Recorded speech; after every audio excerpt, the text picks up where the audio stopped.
Hi friends, welcome to my channel. എല്ലാവർക്കും സുഖമല്ലേ? ഇന്ന് വന്നിരിക്കുന്നത് ഒരു ഈസി ആയിട്ടുള്ള പനീർ ബട്ടർ മസാല റെസിപ്പി ആയിട്ടാണ്. റെസ്റ്റോറന്റ് സ്റ്റൈലിലുള്ള പനീർ ബട്ടർ മസാല റെസിപ്പി.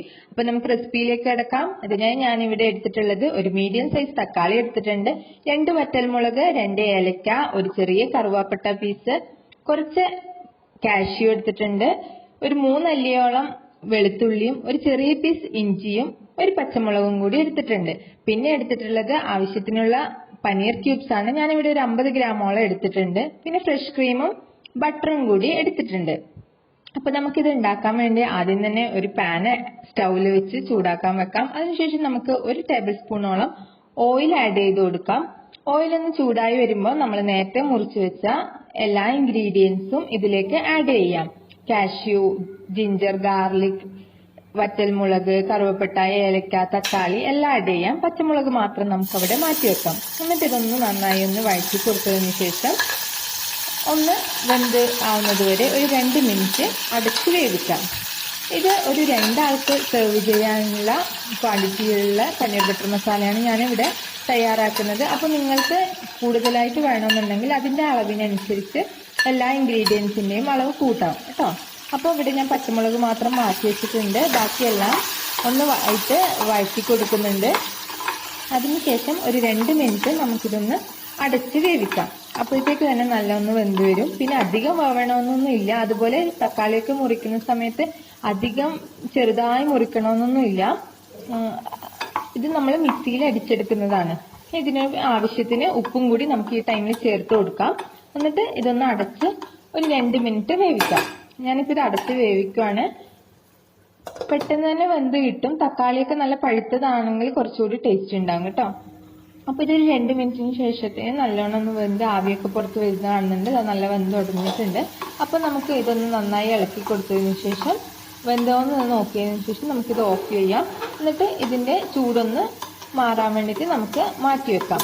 ചൂട് മാറിയതിന് ശേഷം നമുക്ക് ഒരു മിക്സിയുടെ ജാറിലേക്ക് ഇതിട്ട് കൊടുത്ത് നന്നായി അടിച്ച് പേസ്റ്റ് പരുവത്തിലാക്കിയിട്ട് വരാം. ഇതിപ്പോൾ നല്ല വെന്ത് വന്നിട്ടുണ്ട്. അപ്പം നമുക്ക് തണുത്തതിന് ശേഷം ഒരു മിക്സിയുടെ ജാറിലേക്ക് മാറ്റി ഇതൊന്ന് അടിച്ചെടുക്കാം. ഒരു മിനിറ്റ് അടിക്കുമ്പോഴത്തേക്കിന് ഇതാ നല്ല പേസ്റ്റ് ആയിട്ടുണ്ട്. അപ്പം ഇത് നമുക്ക് വീണ്ടും നമ്മൾ നേരത്തെ എടുത്ത പാൻ തന്നെ ചൂടാക്കാൻ വെക്കാം. എന്നിട്ട് അതിലേക്ക് ഒരു പീസ് ബട്ടർ നമുക്ക് ആഡ് ചെയ്ത് കൊടുക്കാം. ബട്ടർ ഒന്ന് മെൽറ്റായി വന്നതിന് ശേഷം നമ്മൾ നേരത്തെ മാറ്റി വെച്ച പച്ചമുളക് ഇതിലേക്ക് ആഡ് ചെയ്ത് കൊടുക്കാം. എന്നിട്ട് പച്ചമുളക് ഒന്ന് വഴഞ്ഞു വരുന്ന സമയത്ത് നമുക്കൊരു 2 ടീസ്പൂൺ കാശ്മീരി ചില്ലി പൗഡർ ഒന്ന് ആഡ് ചെയ്ത് കൊടുക്കാം. നിങ്ങൾ എരിവുള്ള മുളകാണ് ഇടുന്നുണ്ടെങ്കിൽ എരിവിനനുസരിച്ച് കുറക്കണം കേട്ടോ. കാരണം നമ്മൾ നേരത്തെ വറ്റൽമുളകും പച്ചമുളകൊക്കെ ഇട്ടതല്ലേ. അതിനുശേഷം നമ്മൾ നേരത്തെ പേസ്റ്റ് ആക്കി വെച്ച മിക്സർ ഇതിലേക്ക് ആഡ് ചെയ്ത് കൊടുക്കാം. ഒപ്പം തന്നെ കുറച്ച് വെള്ളവും കൂടി ആഡ് ചെയ്ത് കൊടുക്കാം. എന്നിട്ട് ഒന്ന് അടച്ചു വെക്കാം. ഒന്ന് തിളച്ച് വരുന്നവരെ നമുക്ക് അടച്ചു കൊടുക്കാം. ഇതിപ്പോൾ ഒന്ന് തിളച്ച് വരുന്നുണ്ട്. ആ ടൈമിൽ നമുക്ക് നമ്മുടെ പനീർ ഇതിലേക്ക് ആഡ് ചെയ്ത് കൊടുക്കാം. എന്നിട്ട് ഒന്ന് ഇളക്കിയതിന് ശേഷം ഒന്നുകൂടി ഒന്ന് അടച്ചു വെക്കാം. പിന്നെ വീണ്ടും ഒന്ന് തിളച്ച് വരുന്ന സമയത്ത് നമുക്ക് ഇതിലേക്ക് ഒരു 1/2 ടീസ്പൂൺ ഗരം മസാല ആഡ് ചെയ്ത് കൊടുക്കാം.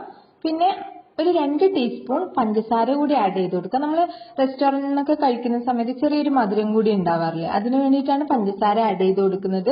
നിങ്ങൾക്ക് വേണ്ടാന്നുണ്ടെങ്കിൽ ഇത് സ്കിപ്പ് ചെയ്യാം കേട്ടോ.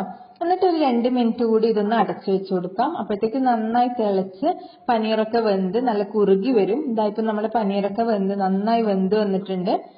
അതിനുശേഷം നമുക്ക് ഇതിലേക്ക് കുറച്ച് കസൂരി മേത്തി ആഡ് ചെയ്ത് കൊടുക്കാം. അത് പനീർ ബട്ടർ മസാലയുടെ ഒരു റിയൽ ടേസ്റ്റ് കിട്ടാൻ വേണ്ടിയിട്ടാണ്. അതിനുശേഷം പിന്നെ നമുക്ക് കുറച്ച് ഫ്രഷ് ക്രീമും കൂടി ആഡ് ചെയ്ത് കൊടുത്തിട്ട് നമുക്ക് സ്റ്റൗ ഓഫ് ചെയ്യാം. ഫ്രഷ് ക്രീം ആഡ് ചെയ്തതിന് ശേഷം തിളപ്പിക്കാനൊന്നും പാടില്ല. അപ്പോഴത്തേക്ക് നമ്മൾ ടേസ്റ്റി ആയിട്ടുള്ള പനീർ ബട്ടർ മസാല റെഡി ആയിട്ടുണ്ടാവും. ഈ ടൈമിൽ നമുക്ക് ഉപ്പ് നോക്കാം കേട്ടോ. നേരത്തെ ആഡ് ചെയ്ത് കൊടുത്ത ഉപ്പ് കുറവാണെങ്കിൽ നമുക്കിപ്പോൾ ഇട്ട് കൊടുക്കാം. പിന്നെ ഇനി നമുക്ക് ഇതൊരു സെർവിങ് പ്ലേറ്റിലേക്ക് മാറ്റി വെക്കാം.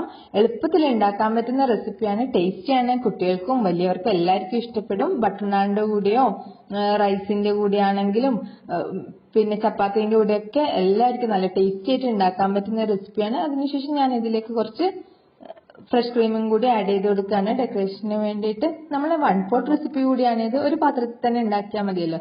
അപ്പൊ എല്ലാവരും ട്രൈ ചെയ്ത് വെക്കുക. എന്നിട്ട് കമന്റ് അറിയിക്കുക. മറ്റൊരു വീഡിയോ ആയിട്ട് വരുന്നവരെ ബൈ ബൈ. Thank you.